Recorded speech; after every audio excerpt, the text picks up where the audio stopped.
Okay, I'm gonna do another video if I can, please. Yeah, I know I can. I'm gonna put a link down below for Megyn Kelly. The other day, they had a National Don't Shoot Me Day. You wear orange. How nice, right? You wear orange so no one shoots you. Now, orange is the color you wear when you hunt. Because when you're in the woods, waiting for the game to come along, you're not going to wear orange. But if you're walking through the woods on your way to your hunting site, you want to wear orange so the other hunters don't shoot you. Because orange is a standout color. Well, so everyone wears orange as a way of saying, hey, don't shoot me, look, National Gun Violence Awareness Day, don't shoot me, look, I'm wearing orange. You tell the gang members and the drug dealers and the mass murderers and the serial killers not to shoot you because you're wearing orange? Did you?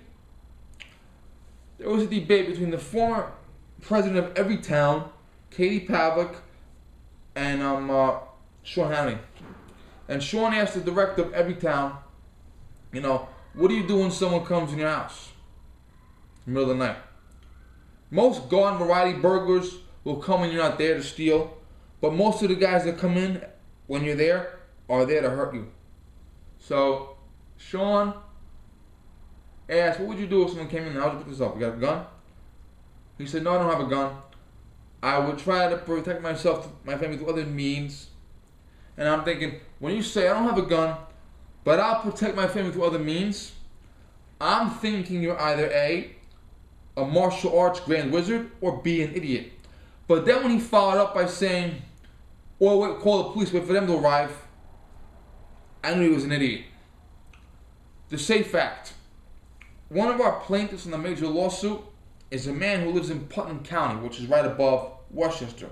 Now, Putnam is less than half the size of Westchester County, very gun friendly, a lot of rifle ranges and shotgun ranges there.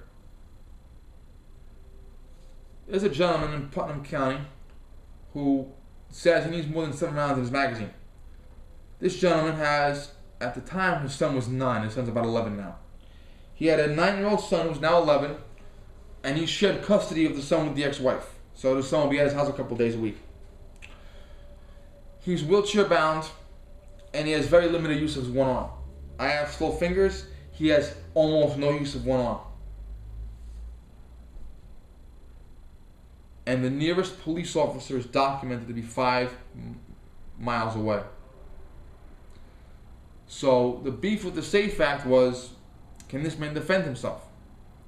Because, and that's the issue here, you can't always wait for the police.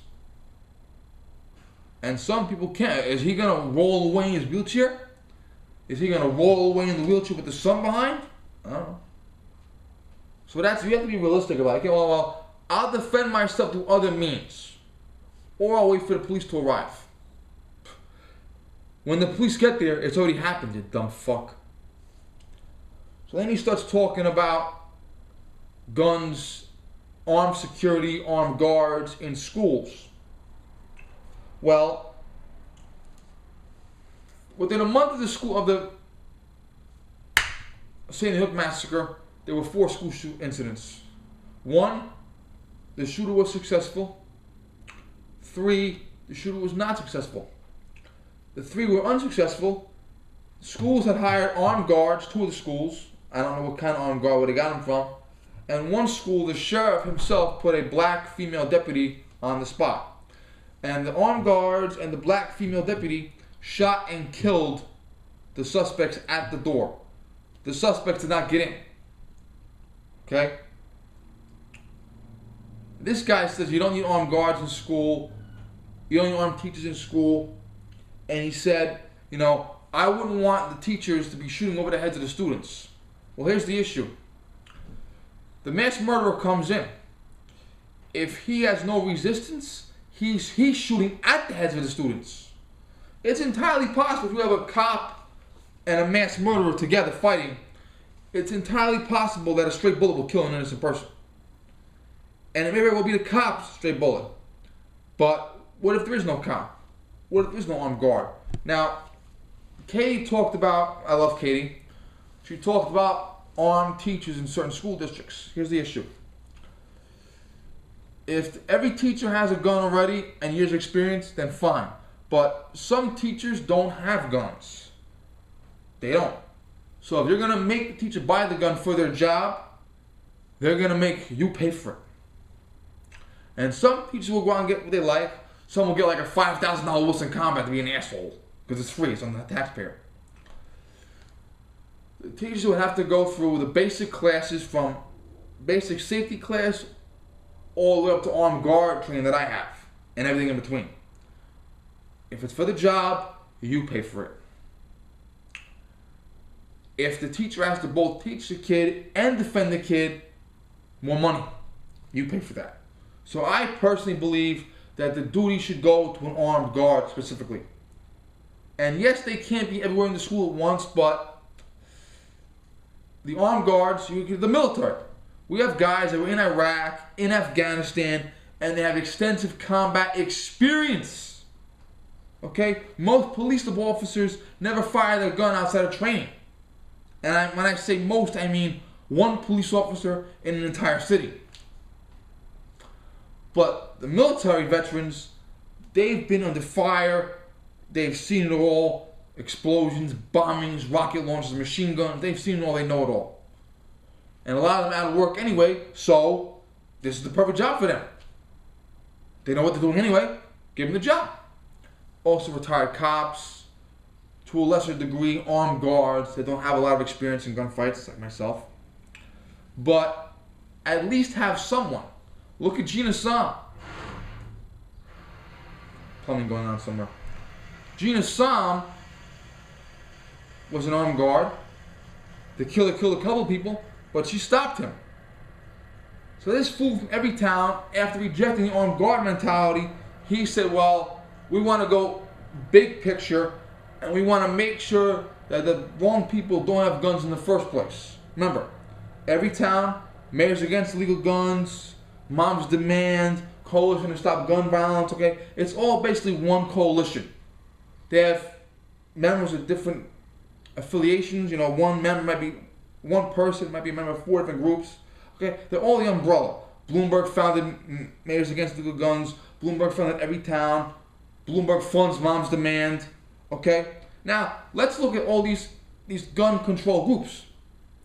They say that they want to keep the guns out of the wrong hands. And almost every city where the politicians are all members of Mayors Against Legal Guns, Moms Demand, Every Town, in every city where all the politicians are all members of those groups, what do you notice? None of the citizens are armed because they can't afford the registration fees, they can't afford the time for the 5,000-page application. So if you look at all these big cities, all these towns, where all these gun safety politicians who are fighting for a better tomorrow, where they all operate, no one has a gun. Put that into perspective. Bloomberg, former mayor of New York City, his successor, piece of shit de Blasio, is also a member of Bloomberg's groups. De Blasio is with MAG and with Every Town and with Moms Demand. I live in Yonkers, New York, in Westchester County. My hometown, remember the Journal News map, all the gun owners? My hometown has 50 times as many legal guns as New York City, in spite of being a tenth of the size, if not less than that. My hometown has had less murders since the Revolutionary War than New York City has had in the past 10 years. So, my question is, if you want to keep guns out of the hands of the wrong people, if you're looking at the big picture, why is it that when I look at the big picture, I see every town that you control is overrun with gun violence, overrun with gang violence, and the citizens can't protect themselves? And yes, those citizens are minorities. I've said it before, I'll say it again. Why is it that when a citizen in your hometown says, I can't get a gun because of the registration fees, and the criminals have guns and I have to protect myself from them? Why is it that you refuse to lower the registration fees, and when they sue you in court, you go to court and you fight? You fight in court to keep these citizens from buying gun licenses, and they tell you, I can't afford a gun license, and the criminals have guns. And you say to the microphone, we want to keep guns out of the wrong hands. And then you go to court and you fight the right hands. Los Angeles, Detroit, Chicago, Baltimore, New York City, Atlanta. You want me to keep going?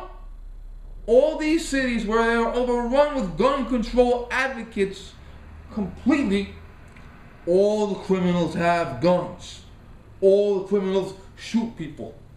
None of the citizens are armed.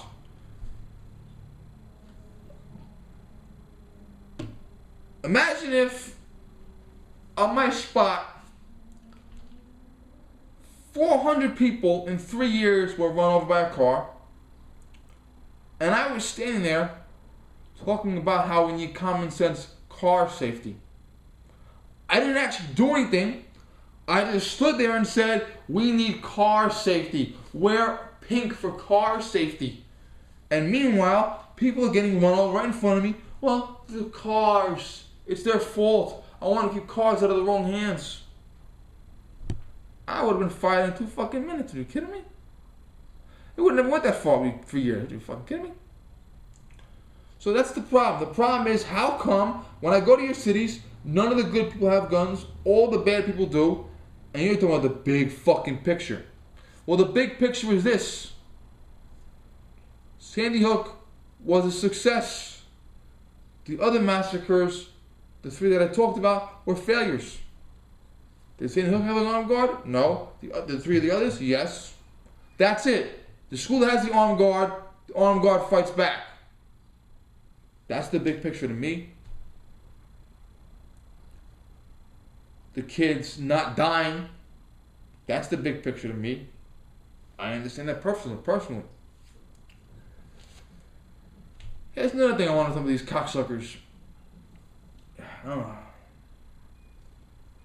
If 24 lifetime NRA members were convicted of felonies, would the media ignore that? If a lifetime NRA member had 8 illegal guns in his house and used 3 of those illegal guns to attempt to rape a man while his daughter was asleep upstairs, and fired the gun in the house to scare the man who was trying to rape, would the media ignore that? Remember that. Remember how many members of MAG, whatever the fuck you want to call it, have felonies, domestic violence, drugs, rape, sexual assault of a police officer, assaults on children. Over 24 members of that group have to wear orange because they're in prison for felonies. You know what? Keep wearing your fucking orange t-shirts, okay? Keep shouting your fucking slogans. I'm gonna live in the real world. Fucking assholes.